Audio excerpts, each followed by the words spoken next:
I've said it before and I'll say it again, all you really need to shoot amazing videos is a smartphone. Do it right and you can get footage that looks comparable to a professional camera. So let's dive into some common mistakes and tips to make your videos even better. First thing to keep in mind when shooting with a smartphone, you might have the latest iPhone or the newest Samsung with a 200 megapixel camera, but the sensor will still be small compared to almost any normal camera. I mean, sure, modern phones use tons of advanced algorithms to make up for the small sensor's limitations, but if you want truly great videos, it's best to shoot in manual mode. And not every smartphone has this feature. For iPhone users, you'll need to download an app like Blackmagic Cam, then within that app, you can set all parameters manually. Okay, let's move on to the actual settings. This is where most common and annoying mistakes happen. First mistake, choosing the wrong shutter speed. Simply put, shutter speed is the fraction of a second the sensor takes in light for one frame. 1/30th of a second, and this is longer than 100th, that goes without saying. The shorter the shutter speed, the less light hits the sensor. However, a short shutter speed helps better capture motion. Overall, dealing with shutter speed is quite a complex issue that requires skills. There's one life hack. If you're shooting video at 30 frames per second, then your shutter speed should be between 1/30th and 1/60th. My personal advice, try to stay as close as possible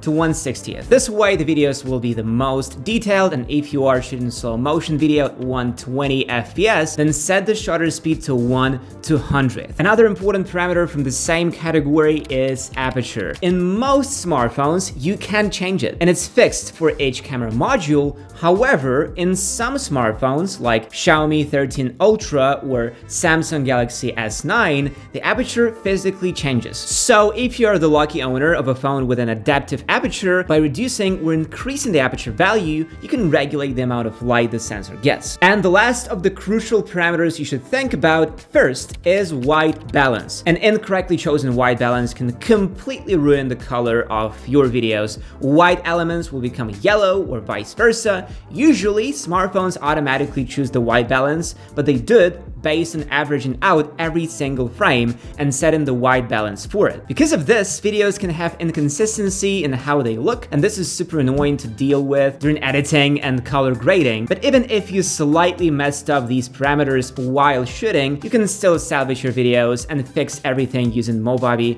Video Editor. For this, you need to go to the More Tools Color Adjustment section and move the sliders to adjust exposure, saturation, contrast, and other parameters. Just look how dramatically the video changes. Here's the before and here's after. Color grading in Movavi Video Suite is a powerful and yet simple tool. It will not only correct videos shot in poor lighting, but also set the mood for your clip. The editor supports both manual settings and LUTs, which you can get either from the effects store or by uploading them into the app as separate files, but we'll talk about that a bit later. Another common mistake almost everyone makes is relying on automatic focus. Now, don't get me wrong, I've got no beef with smartphone autofocus. It's good and fast these days, fine for most scenarios, faces, static shots, dynamic scenes, but there are times when manual focus is a must. We're talking close-ups, camera pans, and something called focus pull. For manual focus, you'll probably need another app where you can slide to set focus manually, choosing to focus on distant or close-up objects. I specifically mentioned using manual focus for close-up shots for a reason. If the subject you're shooting is very close to the camera, autofocus systems sometimes struggle to correctly identify what you want to focus on. Manually, you can set the focus precisely where you need it. As for focus pull, that's a killer technique that basically is a smooth shift in focus from background to foreground. It adds a dynamic feel to static shots. Definitely one of my favorite effects. So remember, for general scenes of face shots, built in autofocus. For fine details and adding dynamics to a static scene, manual focus. Mistake number 3, video stabilization. Often you might need to capture camera panning or a circling shot around an object, or maybe you're filming yourself walking, biking, or scootering. If you're new to shooting videos, you likely don't even know about the extra modes in your smartphone camera. Recent iPhones and at least 2-year-old Androids have a super stabilization mode. This mode uses the ultra-wide camera and then cuts to the center of the frame, adding high quality stabilization using the data about movement from the gyroscope. It's the best way to stabilize video during shooting. On iPhones it's called action mode, and it shoots in 2.8K at 60 frames per second. For Android, everything varies from 1080p 30 FPS to 2.8K 60 FPS, depending on the brand and model. So if your smartphone has this mode and you are filming movement,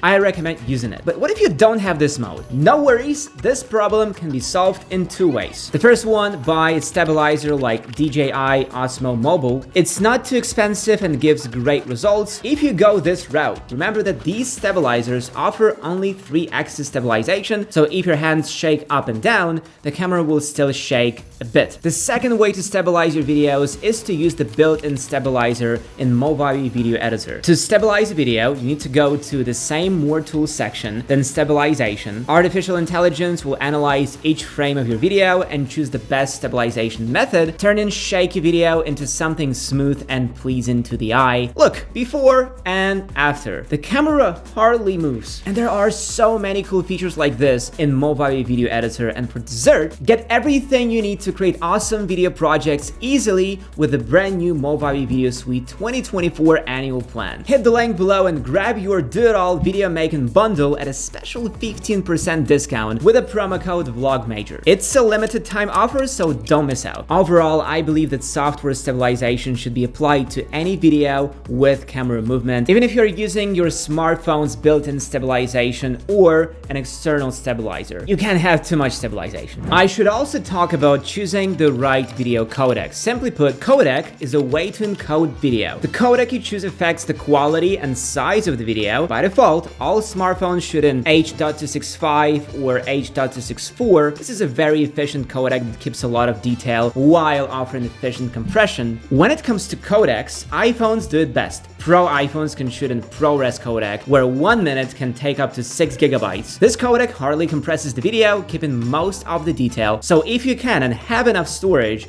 I recommend shooting in this codec. Don't forget about color space. The most standard color profile is Rec 709, and all smartphones shoot in it by default. But if you have the latest iPhone, you can shoot in log. Log is a color space used in movies. It keeps maximum detail, allowing for great flexibility in color grading. If we toss all this mumbo jumbo aside, you can change any video a lot using LUTs. LUTs are basically pre-made color gradings, and yes, Movavi Video Editor supports LUTs, and you can find them in the effects section. To apply a LUT, just drag it onto the timeline, and look, here's a cool LUT pack. As I'm changing the preset, it totally changes the mood and atmosphere. It's important to understand that LUTs are just a start. To make the video really cool, you'll have to tweak the color grading manually. Look at these two videos. The main difference is the LUT I used. And remember, you need to choose LUTs that fit your footage, as not all LUTs work equally well on all videos. Luckily, Movavi Video Editor has many LUT packs, all available with a subscription. Now answer this: which camera on your smartphone